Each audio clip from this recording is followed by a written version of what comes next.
மிகவும் நனைந்த காகம் ஒன்று உணவுக்காக வீட்டு வாசலை அடைந்தது.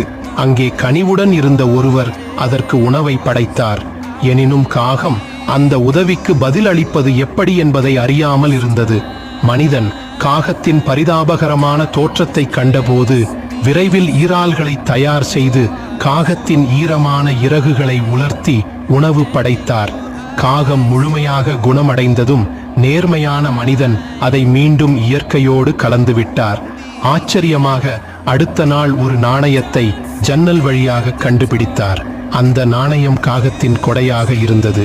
அவர் அதன் நன்றியை உணர்ந்து காகம் அடிக்கடி மனிதனுக்கு பயனுறுத்தும் வேலைகளில் உதவியது. பொருட்களை கொண்டு வந்து மனிதனுக்கு பிடிக்கும் வகையில் நன்றியை காட்டியது.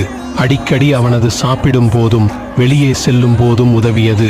விழிப்புணர்வாக காகம் தன் குடும்பத்தையும் வரவழைத்து மனிதனை சந்தித்தது.